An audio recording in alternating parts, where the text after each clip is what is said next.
La nuit où mon chauffage est tombé en panne, je n'ai pas eu peur du froid. J'ai eu peur de ce que j'allais ressentir en frappant à sa porte. À travers le couloir sombre de notre immeuble à Lyon, je voyais déjà la lumière filtrée sous celle de Claire Moreau. Il était presque minuit.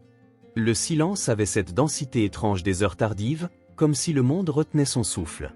Quand elle a ouvert, en pull blanc, jean ajusté, ses cheveux blonds courts légèrement ondulés encadrant son visage fatigué, j'ai compris que ce n'était pas seulement moi qui avais besoin d'aide. Claire a 42 ans. Son mari est en voyage depuis des semaines. Elle ne l'a pas dit tout de suite, mais je l'ai vu dans ses yeux. Cette solitude qui s'installe lentement, comme une fissure invisible dans un mur parfait. Elle m'a observé quelques secondes, pieds nus sur le parquet, puis elle a murmuré « Tu peux dormir ici, mais je n'ai qu'un seul lit ». La phrase est tombée entre nous comme une étincelle dans une pièce saturée d'oxygène. Je m'appelle Julien Laurent, j'ai 34 ans, et je n'avais jamais imaginé que le simple fait de traverser un palier puisse bouleverser ma vie. Le froid de mon appartement était brutal, mais celui qui vibrait sous sa voix était différent. Plus intime. Plus dangereux. Derrière elle, son salon respirait une chaleur douce, presque domestique. Trop accueillante. Quand je suis entré, j'ai senti son hésitation. Claire est une femme mariée. Elle porte cette loyauté comme un manteau invisible. Pourtant, ce soir-là, son regard cherchait autre chose. Pas une trahison. Pas encore. Juste une présence. Une chaleur humaine qui ne venait pas des radiateurs. Je n'ai compris que plus tard que cette nuit-là n'était pas une solution temporaire à un problème technique. C'était le début d'un incendie silencieux. Et lorsque la porte de sa chambre s'est refermée derrière nous, le vrai froid n'était plus dans mon appartement. Il était dans la distance fragile qu'il restait entre nos deux corps. Il existe des nuits qui ne se contentent pas de passer. Elles s'impriment. Elles s'infiltrent dans la mémoire comme une brûlure lente. Ce soir, je vais vous raconter l'une de ces nuits. Une nuit où le froid n'était qu'un prétexte. Une nuit où une simple panne de chauffage a ouvert une porte que je n'aurais peut-être jamais dû franchir. Ce que vous allez entendre n'est pas seulement l'histoire d'un voisin et d'une voisine. C'est l'histoire d'un regard qui dure une seconde de trop, d'un silence qui devient dangereux, d'une frontière morale qui tremble. Je m'appelle Julien Laurent, j'ai 34 ans, et je croyais comprendre la solitude. Je pensais savoir reconnaître la distance entre deux êtres. Jusqu'à Claire Moreau. 42 ans. Mariée. Élégante même dans la fragilité. Cette nuit-là, tout a commencé par une phrase simple, presque banale. Mais certaines phrases portent en elles un vertige. Et quand elle m'a dit qu'elle n'avait qu'un seul lit, j'ai compris que rien ne serait plus jamais ordinaire. Si vous aimez les histoires où les émotions montent lentement, où les regards parlent plus fort que les mots, où le cœur lutte contre la raison, alors vous êtes exactement au bon endroit. Ici, nous ne racontons pas seulement des histoires d'amour. Nous explorons les failles, les hésitations, les choix impossibles. Chaque récit est une traversée. Et pour que ces traversées continuent d'exister, j'ai besoin de vous. Abonnez-vous à la chaîne.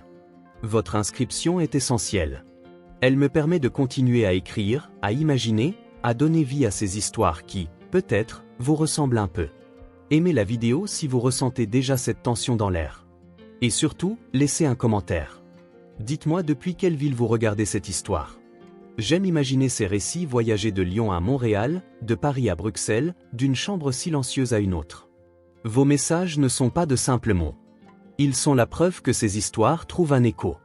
Chaque abonnement, chaque mention, chaque ville écrite dans les commentaires est une lumière qui reste allumée. Et c'est grâce à cette lumière que je peux continuer à vous raconter ces amours interdites, fragiles, intenses. Alors installez-vous confortablement. La nuit dont je vais vous parler commence par le froid.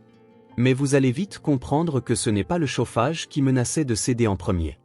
Lorsque la porte de la chambre de Claire s'est refermée derrière nous, le silence a changé de texture. Il n'était plus celui d'un immeuble endormi, mais celui d'une frontière invisible que nous venions de franchir. La lampe de chevet diffusait une lumière douce, presque dorée, qui glissait sur son pull blanc et soulignait la délicatesse de ses cheveux blonds courts, légèrement ondulés. Je sentais encore le froid de mon appartement sur ma peau, mais ici, l'air était différent. Plus dense. Plus intime. Claire s'est arrêtée près du lit, hésitante. Son jean épousait ses mouvements avec une simplicité troublante. Elle a croisé les bras, non pas pour se protéger de moi, mais pour se protéger d'elle-même. « Tu peux prendre le côté gauche » a-t-elle murmuré. Sa voix contenait une fatigue que je n'avais jamais perçue auparavant. Une fatigue émotionnelle, pas physique. Celle d'une femme qui attend depuis trop longtemps un regard attentif. Je me suis assis sur le bord du lit, conscient de chaque geste. J'avais 34 ans, et pourtant, à cet instant, je me sentais comme un adolescent découvrant un territoire inconnu. Claire était mariée. Cette vérité flottait dans la pièce comme une présence silencieuse. Mais son mari était loin. Et sa solitude, elle, était terriblement proche. Elle s'est assise à son tour, laissant une distance raisonnable entre nous. Raisonnable, mais fragile. Je pouvais percevoir son parfum, discret, presque imperceptible. Pas une fragrance destinée à séduire. Plutôt celle d'une femme qui ne s'attend plus à être regardée. Cette pensée m'a serré la poitrine. Merci, a-t-elle soufflé. Je ne savais pas si elle me remerciait d'être là ou de ne rien exiger. Ses yeux ont cherché les miens, et pendant une seconde trop longue, nous avons oublié le reste du monde. Ce n'était pas du désir brut. C'était plus subtil. Une reconnaissance mutuelle. Deux solitudes qui se frôlent. Nous nous sommes allongés, chacun de notre côté. Le matelas a légèrement bougé sous notre poids commun, réduisant la distance sans que nous ayons à la franchir. Je fixais le plafond, mais j'étais pleinement conscient de sa respiration. Lente. Mesurée. Pourtant irrégulière. Il ne rentre pas avant 3 semaines, a-t-elle dit dans l'obscurité. Elle parlait de son mari. Ce n'était pas une confession. C'était une information. Mais le ton révélait autre chose. 3 semaines peuvent sembler courtes. Elles peuvent aussi ressembler à une éternité. Je me suis tourné légèrement vers elle. Nos regards se sont croisés dans la pénombre. Son expression n'était pas celle d'une femme infidèle. C'était celle d'une femme invisible qui, soudain, ne l'était plus. Mon bras reposait près du sien. À quelques centimètres. Une distance presque cruelle. Puis, sans préméditation, nos mains se sont effleurées. Un simple contact. Mais ce contact a envoyé une onde à travers mon corps. Claire n'a pas retiré sa main. Elle l'a laissée là. Immobile. Comme si ce geste minuscule était déjà une décision. Cette nuit-là, nous n'avons rien fait qui puisse être qualifié de faute. Aucun geste irréversible. Aucun mot interdit. Mais quand le sommeil m'a finalement emporté, je savais que quelque chose avait changé. Ce n'était pas le chauffage en panne qui m'inquiétait. C'était la chaleur qui venait de naître entre nous. Et au fond de moi, une question s'imposait déjà. Que se passerait-il lorsque le matin viendrait éclairer ce que la nuit avait permis d'ignorer? La réponse, je ne l'ai découverte qu'au lever du jour. Et elle a rendu les choses infiniment plus compliquées. Je me suis réveillé avant elle. La lumière pâle de l'aube glissait à travers les rideaux, dessinant des lignes claires sur le mur. Pendant quelques secondes, j'ai oublié où je me trouvais. Puis j'ai senti sa présence. Claire dormait tournée vers moi, ses cheveux blonds courent légèrement en désordre sur l'oreiller, son visage apaisé comme si la nuit lui avait accordé une trêve. Sa main était toujours proche de la mienne. Pas entrelacée. Pas assumée. Juste là. Comme une promesse silencieuse. Le monde extérieur semblait intact. Les bruits familiers de l'immeuble commençaient à émerger, un ascenseur, une porte qui claque au loin, l'eau qui circule dans les canalisations. Tout était normal. Et pourtant, rien ne l'était. La chaleur sous les draps n'était plus seulement physique. Elle était chargée de ce que nous n'avions pas fait, et de ce que nous avions ressenti malgré nous. Claire a ouvert les yeux lentement. Il lui a fallu une seconde pour comprendre. Son regard a croisé le mien, et je l'ai vu se souvenir. Pas avec panique. Pas avec honte. Avec lucidité. « Bonjour », a-t-elle murmuré, la voix encore fragile de sommeil. Ce simple mot contenait 1000 questions que ni elle ni moi n'osions formuler. Nous nous sommes redressés presque en même temps, comme deux conspirateurs surpris par la lumière. Elle a passé une main dans ses cheveux, geste naturel qui a dévoilé la finesse de sa nuque. Son pull blanc avait légèrement glissé sur son épaule pendant la nuit. Elle l'a ajusté instinctivement, consciente soudain de mon regard. Je me suis levé aussitôt, comme si la distance physique pouvait remettre de l'ordre dans nos pensées. Dans la cuisine, elle a préparé du café. Les gestes étaient mécaniques, maîtrisés, mais son silence parlait davantage que ses mots. Je l'observais discrètement. Cette femme de 42 ans, mariée, respectable, organisée, semblait porter un poids invisible. Pas celui d'une faute. Celui d'un manque. « Tu as bien dormi ?» a-t-elle demandé sans me regarder. La question paraissait anodine, mais son ton cherchait une confirmation. J'ai hoché la tête. Oui. C'était vrai. J'avais dormi profondément.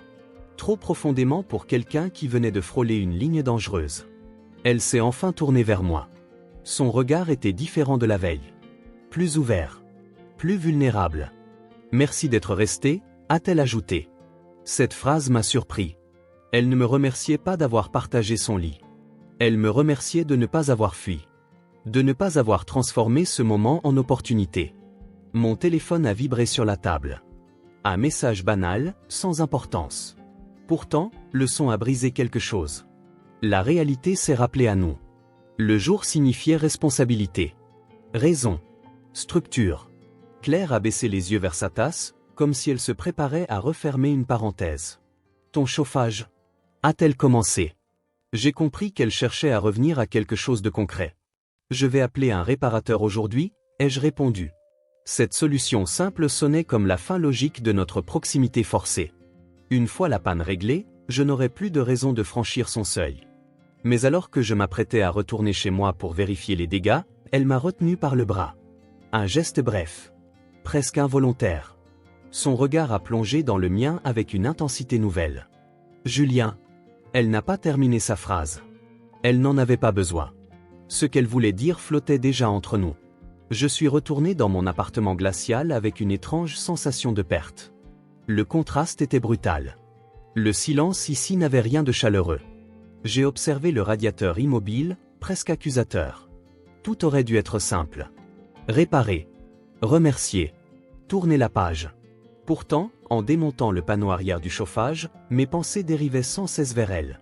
Vers la façon dont sa respiration s'était synchronisée à la mienne. Vers cette main qui n'avait pas reculé.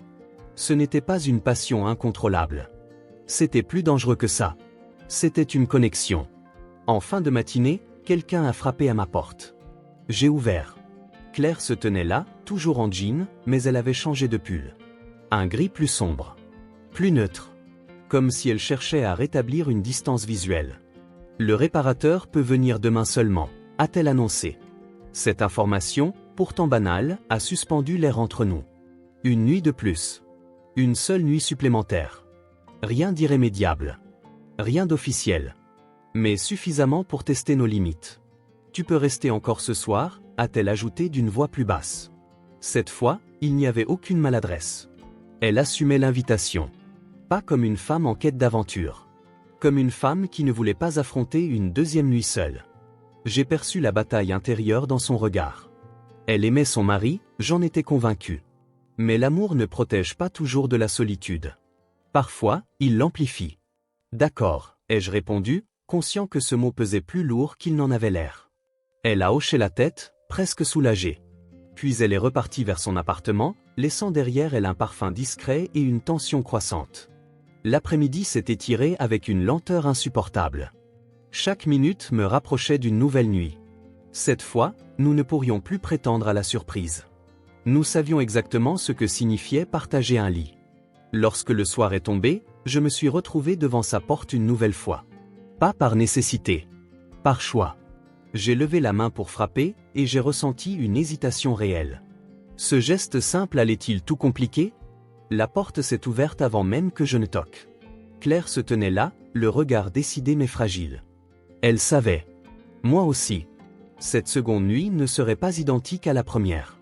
Et tandis que je franchissais le seuil, j'ai compris que nous étions en train d'entrer dans une zone où l'innocence n'aurait plus sa place. Et ce que Claire m'a confié quelques minutes plus tard a changé la nature même de notre proximité. La seconde nuit n'a pas commencé dans la chambre. Elle a commencé dans le salon, face à face, séparée par la table basse comme si elle était une frontière diplomatique.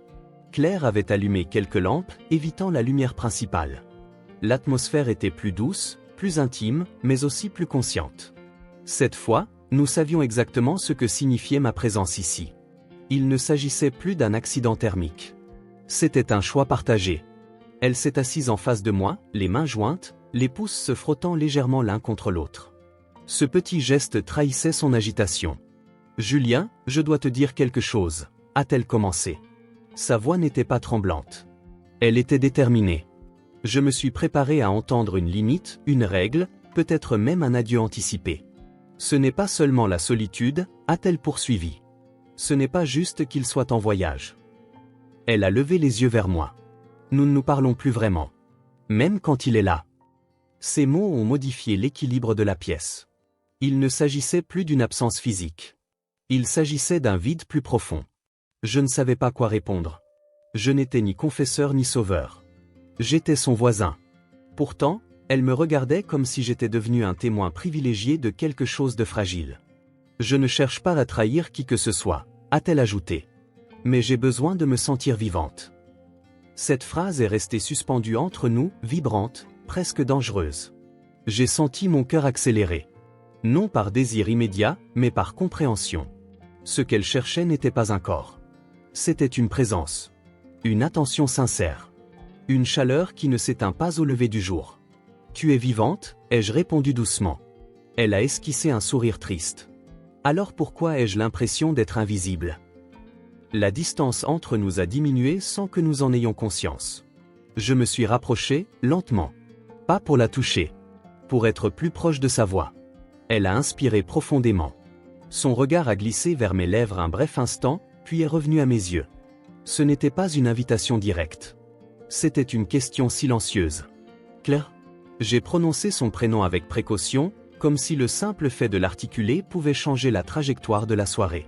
On doit faire attention. Elle a hoché la tête. Je sais. Mais ses yeux disaient autre chose. Ils disaient qu'elle était fatiguée de toujours faire attention. Nous sommes restés ainsi quelques secondes, immobiles. Puis, presque instinctivement, elle a posé sa main sur la mienne. Pas furtivement comme la veille. Cette fois, c'était assumé. Ses doigts étaient chauds. Fermes. Elle ne tremblait pas. C'est moi qui ai senti une onde me traverser. Je ne veux pas que tu penses que je suis faible, a-t-elle murmuré. Je suis juste épuisé de faire semblant. Je me suis tourné complètement vers elle. Nos genoux se frôlaient maintenant. La proximité n'était plus accidentelle. Elle était choisie. Je n'ai pas réfléchi davantage. Mon autre main est venue effleurer sa joue. Lentement. Comme si je lui laissais le temps de reculer. Elle n'a pas bougé. Ses paupières se sont abaissées un instant, puis relevées. Il y avait dans son regard une vulnérabilité bouleversante. Le premier baiser n'a pas été passionné. Il a été prudent. Exploratoire. Nos lèvres se sont rencontrées avec hésitation, comme deux vérités qui s'approchent sans savoir si elles peuvent coexister. Ce n'était pas une explosion. C'était une reconnaissance. Elle a inspiré brusquement contre ma bouche, surprise par l'intensité de l'émotion. Je me suis éloigné d'un centimètre. « On peut arrêter ?» ai-je murmuré. Elle a secoué la tête. « Non. » Le second baiser était différent. Plus assuré. Ses mains ont glissé le long de mes épaules, s'y accrochant légèrement. Rien d'explicite. Rien de précipité. Mais la tension avait changé de nature. Nous ne pouvions plus prétendre à l'innocence. Quand nous nous sommes séparés, elle a posé son front contre le mien. « Dis-moi que je ne suis pas en train de détruire ma vie », a-t-elle soufflé. Sa question m'a frappé de plein fouet. Je n'avais aucune réponse certaine. « Tu n'es pas en train de détruire ta vie », ai-je dit doucement. « Tu es en train de ressentir quelque chose. » Elle a fermé les yeux. Peut-être parce que c'était plus simple que d'affronter la complexité de cette vérité. Nous sommes restés enlacés un moment, sans aller plus loin. Comme si nous voulions savourer cette frontière franchie sans encore courir vers l'inévitable. Le monde extérieur semblait loin. Inexistant. Puis son téléphone a vibré sur la table. Le son a coupé l'air comme une lame. Claire s'est figée. Elle savait qui appelait avant même de regarder l'écran. Elle a décroché. Sa voix est redevenue calme. Maîtrisée. Oui, tout va bien ici. Elle mentait avec une aisance qui m'a troublé.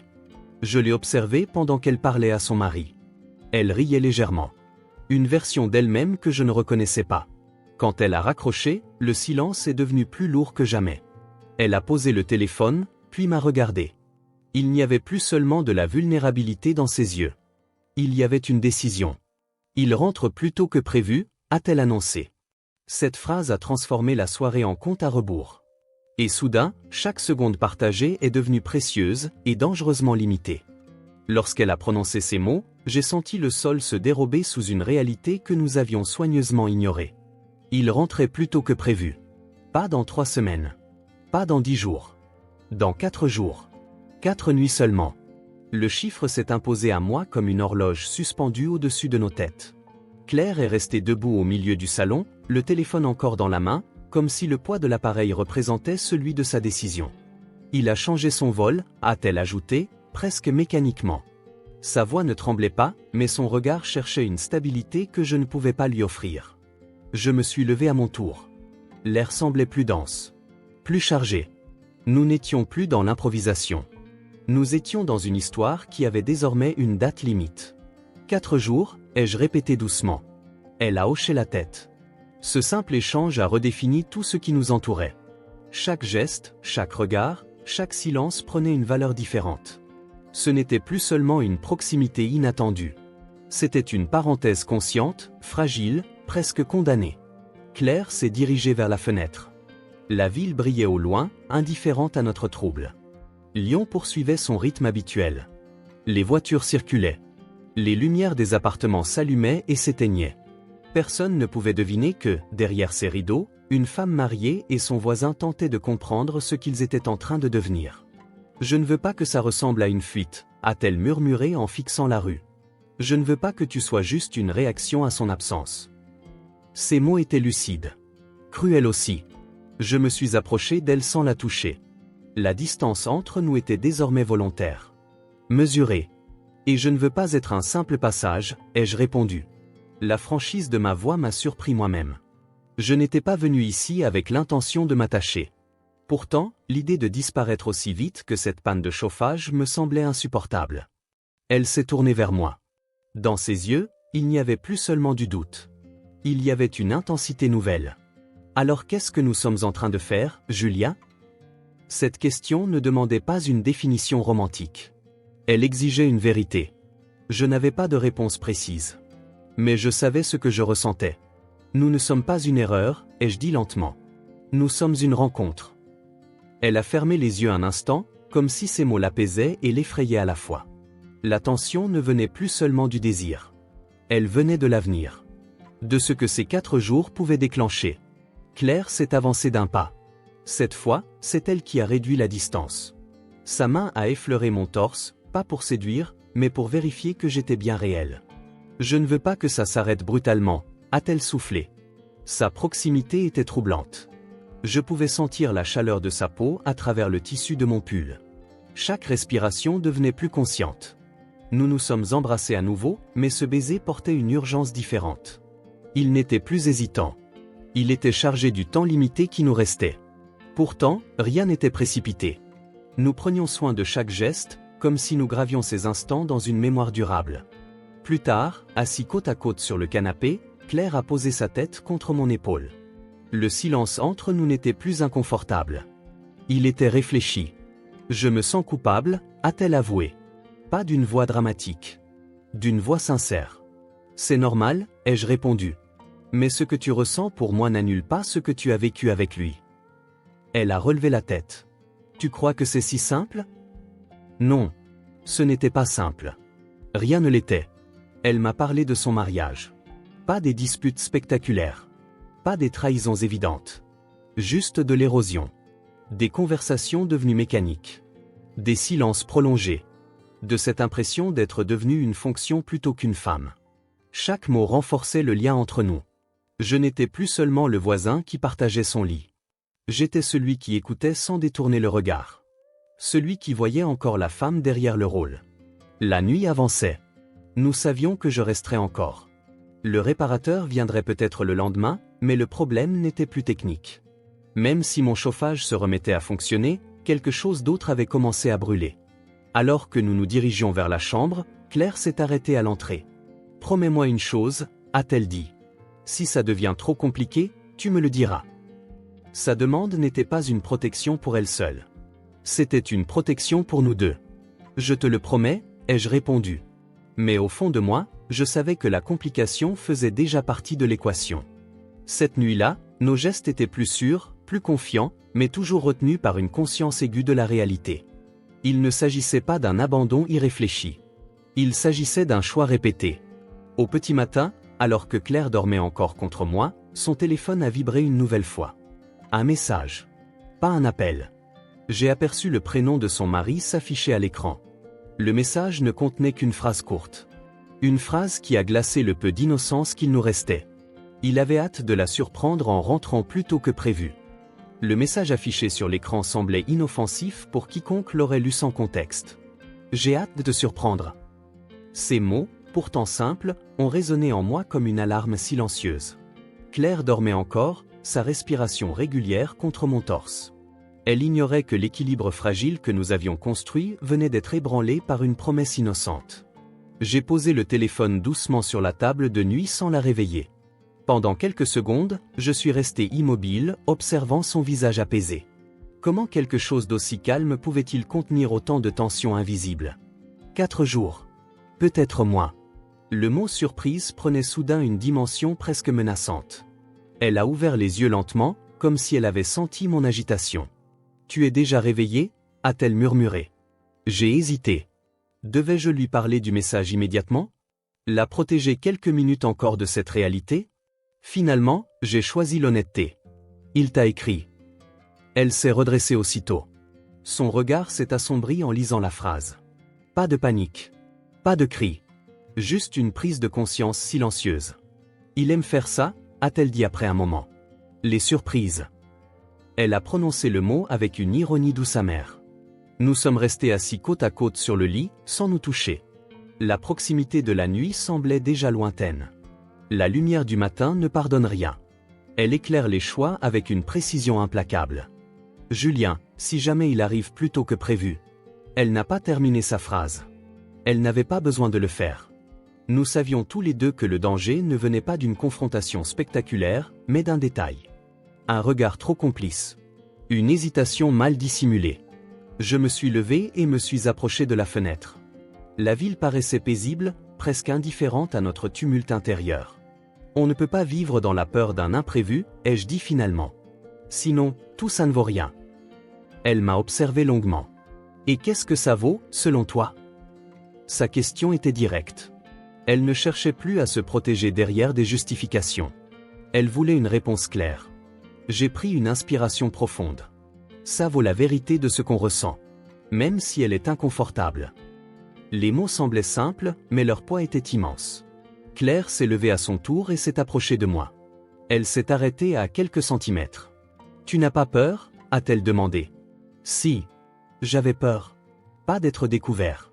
Mais de ce que cette histoire pourrait exiger de nous. Si, ai-je admis. Mais je préfère avoir peur que ne rien ressentir. » Son regard s'est adouci. Elle a posé sa main contre ma joue avec une lenteur presque solennelle. Ce geste n'avait rien de précipité. Il portait une décision silencieuse. Nous savions que chaque moment partagé devenait plus précieux précisément parce qu'il était compté. La journée s'est écoulée dans une tension feutrée. Nous avons tenté de reprendre des activités ordinaires. Claire a rangé l'appartement avec une énergie méthodique, comme si l'ordre matériel pouvait calmer le désordre émotionnel. Je suis retourné chez moi pour vérifier le chauffage, mais mon esprit restait ancré chez elle. Le réparateur est finalement arrivé en fin d'après-midi. Il a annoncé que la pièce nécessaire ne serait disponible que le lendemain. Encore une nuit. Une nuit de plus offerte par un hasard presque cruel. Lorsque je suis revenu chez Claire pour lui annoncer la nouvelle, elle m'a accueilli avec un mélange de soulagement et d'inquiétude. « On dirait que le temps insiste », a-t-elle murmuré. Nous avons dîné face à face, plus calme que les jours précédents. La conversation était plus profonde, moins centrée sur l'instant. Claire m'a parlé de ses rêves abandonnés, de ses projets mis en pause. Elle ne cherchait pas à justifier notre lien. Elle cherchait à se comprendre elle-même. La nuit est tombée doucement. Cette fois, lorsque nous sommes entrés dans la chambre, il n'y avait plus d'hésitation. Mais il n'y avait pas non plus d'empressement. Nos gestes étaient empreints d'une tendresse consciente. Comme si nous savions que chaque seconde devait être mémorisée. Allongée près de moi, Claire traçait distraitement des lignes invisibles sur mon bras. « Si tout s'arrêtait demain, est-ce que tu regretterais ?»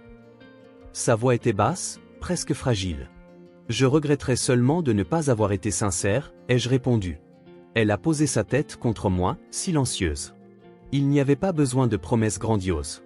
Ce que nous partagions existait, indépendamment de l'issue. Pourtant, au fond de moi, une inquiétude persistait. Le message du matin résonnait encore. Surprise. Le mot contenait une imprévisibilité que je ne pouvais ignorer. Au milieu de la nuit, un bruit sec nous a réveillés. Claire s'est redressée brusquement. Quelqu'un venait de fermer la porte d'entrée de l'immeuble avec force. Nous avons échangé un regard tendu. Puis, quelques secondes plus tard, son téléphone a vibré à nouveau sur la table de nuit. Un nouveau message venait d'arriver. Et cette fois, il annonçait qu'il était déjà en route. Le message était bref, presque banal. Mon vol a atterri. Je serai à la maison plus tôt que prévu.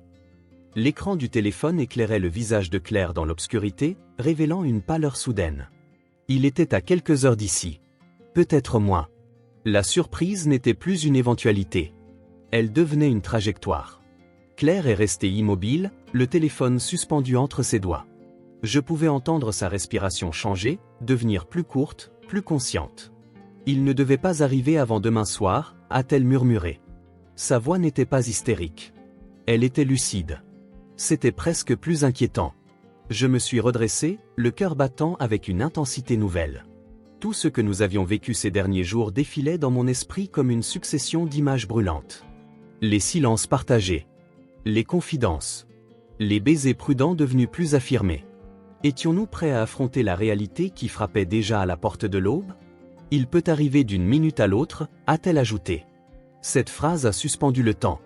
Il ne s'agissait plus d'émotion ou de désir. Il s'agissait de choix immédiats.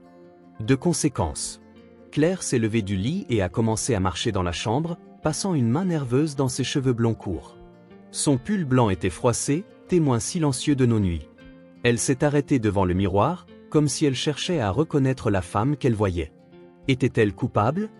Était-elle simplement humaine? Julien, il faut que tu retournes chez toi, a-t-elle dit enfin. Pas avec froideur.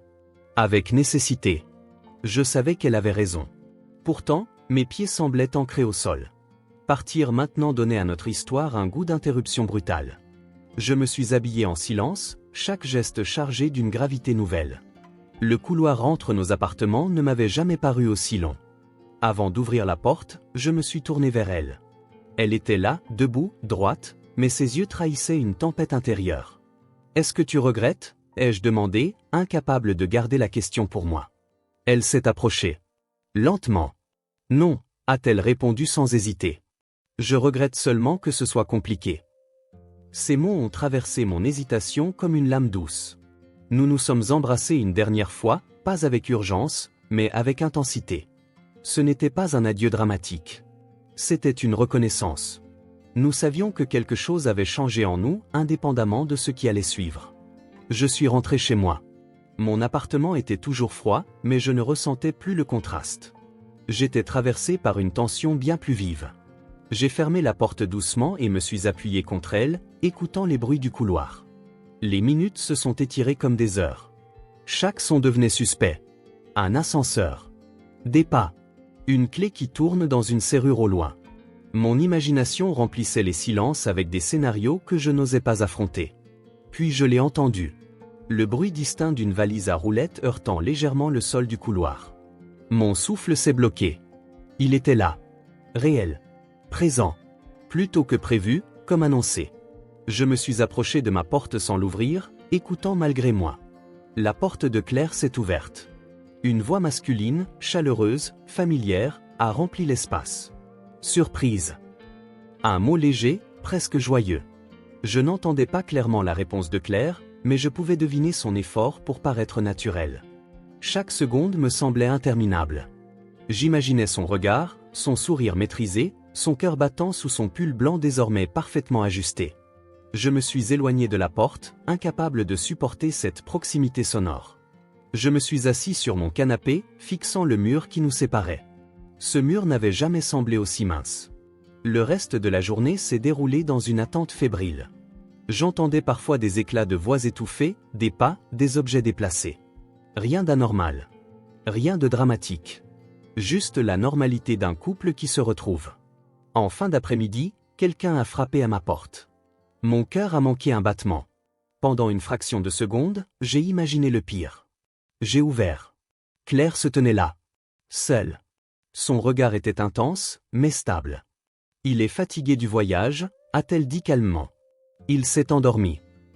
Cette précision m'a surpris. Elle n'était pas venue par panique. Elle était venue par choix. Je ne pouvais pas laisser cette histoire se terminer par un silence, a-t-elle ajouté. Elle est entrée sans attendre d'invitation. Son assurance me déstabilisait davantage que sa vulnérabilité. Elle s'est arrêtée au milieu de mon salon, me faisant face. Ce que nous avons vécu ne disparaît pas parce qu'il est rentré. Sa voix était ferme. La vraie question, Julien, c'est ce que nous allons en faire maintenant. Le compte à rebours n'était peut-être pas terminé. Il venait peut-être seulement de commencer sous une forme plus dangereuse encore. Cette nuit-là, après qu'elle a prononcé ces mots au milieu de mon salon, j'ai compris que notre histoire n'était plus suspendue au retour de son mari. Elle était suspendue à notre courage. Claire ne tremblait plus. Elle n'était plus seulement la femme vulnérable qui cherchait de la chaleur dans une chambre à demi éclairée. Elle était une femme lucide, consciente du séisme intérieur qu'elle traversait. Et moi, je n'étais plus simplement le voisin qui avait partagé son lit par nécessité. J'étais devenu le témoin d'un choix qui dépassait le désir. Nous n'avons pas pris de décision spectaculaire ce soir-là. Pas de promesses irréversibles. Pas de rupture annoncée dans un souffle dramatique. Nous avons choisi quelque chose de plus difficile. La vérité. Claire est retournée auprès de son mari avec l'intention de ne plus ignorer ce qu'elle ressentait. Pas pour me remplacer par lui. Pas pour l'effacer pour moi. Mais pour affronter ce vide qu'elle avait trop longtemps accepté. Quant à moi, je suis resté derrière cette porte désormais symbolique, comprenant que l'amour ne naît pas toujours dans des circonstances simples, mais qu'il exige toujours une forme de clarté. Le chauffage a finalement été réparé. La chaleur est revenue dans mon appartement. Pourtant, rien n'était redevenu comme avant. Chaque fois que j'entends un pas dans le couloir, chaque fois que je croise le regard de Claire, je sais que notre histoire n'est pas une erreur passagère. Elle est une question encore ouverte. Et parfois, les questions sont plus puissantes que les réponses.